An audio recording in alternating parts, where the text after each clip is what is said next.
Hello again. We're going to be using Element 3D to hopefully save you a little bit of render time. How it could be used to fill in for glass and windows, and also some additional buffers that you may have forgotten to render. Here's the model. It actually started off as something else, but then turned into a Jeep. So ignoring that, I'm just going to turn off a couple of layers here. So that's what that looks like, just to see inside. And then I'm going to take the windows and I'm going to just copy everything, create a new object, and I'm just going to paste everything in. So it's all on one layer. Pivot point is right in the center. They all still have their surfaces applied. But because this is going into Element, I'm going to freeze any of the subpatching that's going on, so Control D. I'm also going to hit Shift T to triple them. So hopefully that'll eliminate any issues in Element. I'm going to go to the In-Out tab. These are my default settings. As I mentioned in a previous tutorial, we're going to have to eyeball this scale, which is a bit of a pain. But other than that, let's go to Export OBJ. Now, when you installed Element 3D, it will have created its own sort of home directory, as it were, and there's a models folder here. So we're going to put this OBJ, call it Jeep, and plonk it in that folder. In fact, I might create a folder here as well, Jeep. So that's it, done for Modeler. This is what our scene looks like. We have this wave thing going on that's being driven by various displacements, and we've got our car sliding around in the middle. A couple of shout outs though. Firstly, DB&W for their DB&W tools. I'm literally driving this whole rig by the oscillator node, so it's either sine wave in this case or just lots of noise. And these are all non-modal as well, and it's so much easier than using textures. So anyway, big shout out to DB&W for those. Second shout out is to OD Tools. Anyone who's got this set of tools will appreciate just how useful they are. But in this case, I'm using scene referencing a lot. It basically means I can animate various scenes, bring them together, and either tweak them in the original scene or tweak them in this scene and have them all sync. I'll leave a link to the tutorial in the description because it just helps so much with workflow. It also means I can do things like this. So if I enable screen references, I can disable that scene. So that whole wave scene has been replaced with nulls, which obviously makes this much easier to work with. And it just means I can bring it back at any point. For this tutorial, this wave isn't part of what we're doing, so I'm just going to disable it. We'll take a quick peek at the buffers. As you can see, this is without the windows, and it's looking quite nice, if I say so myself. Now with the windows off, we're going to go and have a look at the direct diffuse. So if I now turn the windows on, I've lost all my interior. And all of that interior is now clumped under the refraction. Even with the refraction index at 1, everything underneath the glass is in this refraction buffer, which for one is slightly limiting, and for a second reason, to get rid of this additional noise, we're going to have to up the refraction sample here. So we'll turn the window layer off. We won't be rendering those, so we'll save ourselves a bit of rendering time. But the downside is we've got no reflections of the environment. Again, this is something we can reintroduce in Element. I'm going to bring back in that wave scene, and just to refresh, we're going to render everything as is except for the windows, which we're going to do in post. It's time to render out the scene ready for After Effects. I've rendered out my RGBA paths here and created a comp. There's also a shape layer here just for a bit of colour in the background. Let's get some deets from layout. So I'm going to need the camera, obviously. So first step is to select the camera, go to the In-Out tab and send to AE. After a slight pause, that should have done its thing. Now I need to get this car detail through. So everything is connected to this body null, which has additional information on it, but this pivot point's in the wrong place. We need the pivot point to be where the model is. So I'm going to select one of the items of that car, so the body. I'm going to select that and I'm going to send that through to AE as well. You can select any of these points so long as that pivot point is where the model pivot point is. Jumping back into After Effects, we can see we have our camera. Now I know that's static, so I'm going to remove all the keyframes from that. And here's our body null, which should nicely follow our car. Now when you send the camera details through, the comp will have jumped to the camera settings. So in this case, I'm at 25 frames a second. So if this null is possibly out of sync with your animation, check your frame rate for your animation. Command Option G and change it if necessary. Good, that's the first step out of the way. Time to set up element. Command Y for a solid, let's call it E3D.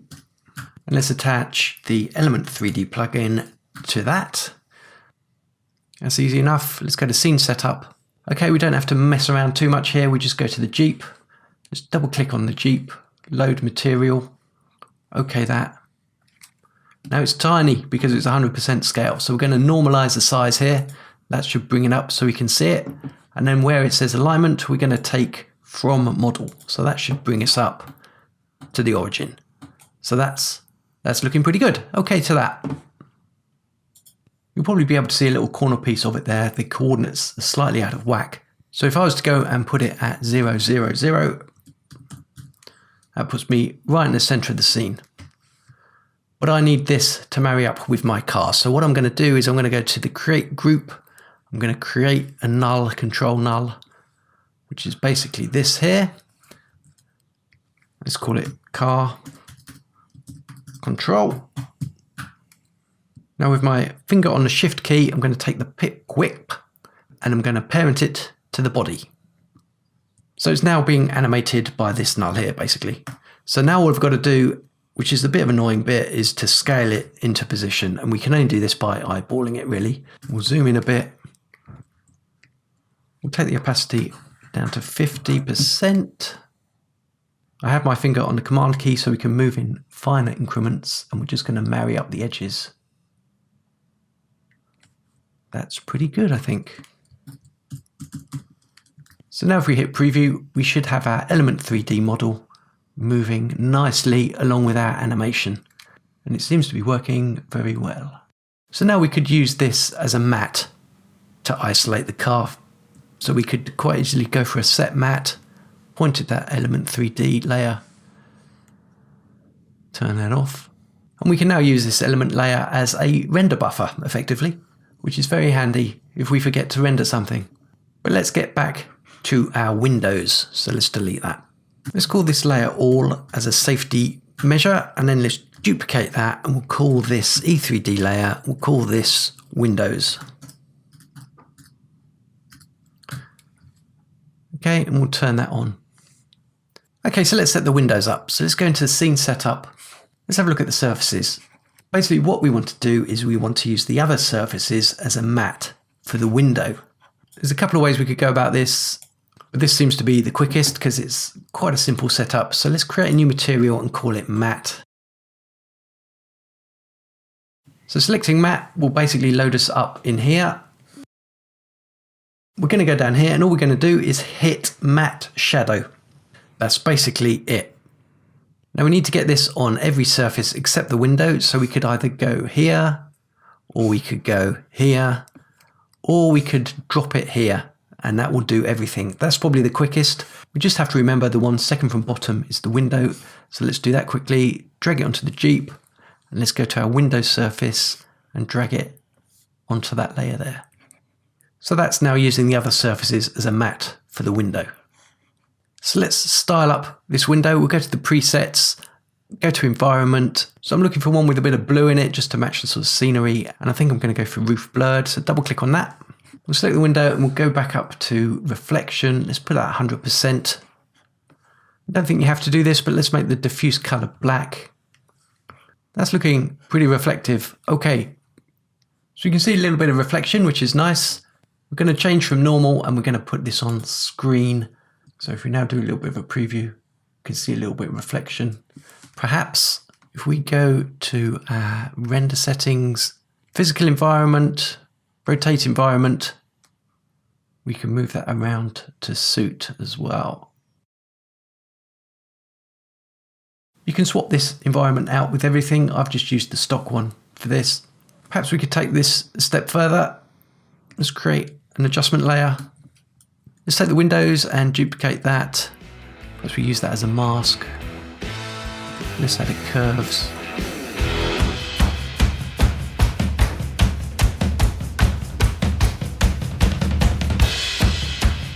So that's pretty cool for not much effort.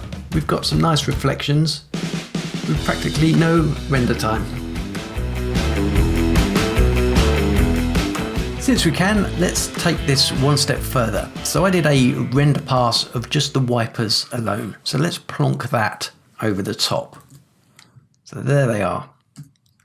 So my thinking was, well, this looks okay, but it really needs to clear a space where the wiper wipes.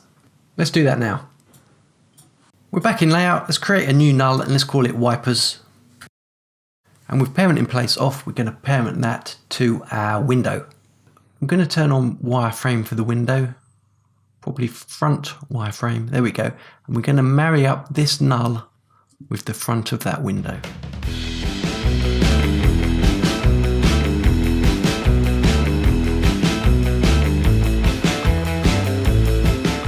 Okay, so there it is. Doesn't have to be fantastically accurate. With that wiper selected, I'm going to send that to AE and hop back to After Effects.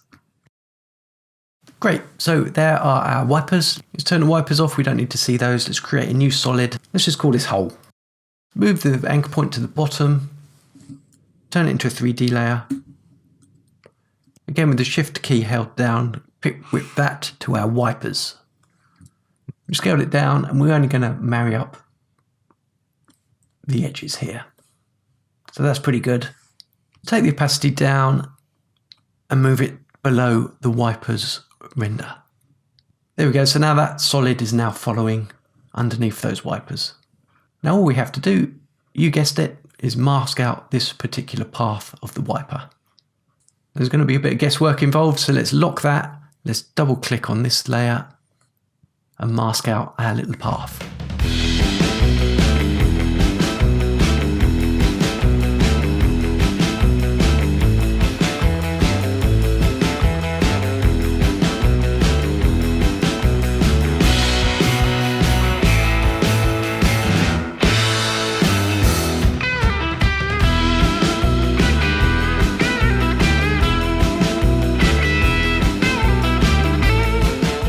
Okay, that's pretty good.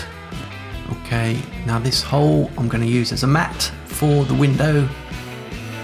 You could go on anything really, so let's move it above the window and let's set the track matte to alpha invert. There we go. Just make sure I'm at 100%, which I'm not, so that'll help. So I've got a nice clear window now around that area. So that's it, we're there. Use any of those surfaces in the Element 3D layer as mattes to color grade or do whatever you will with.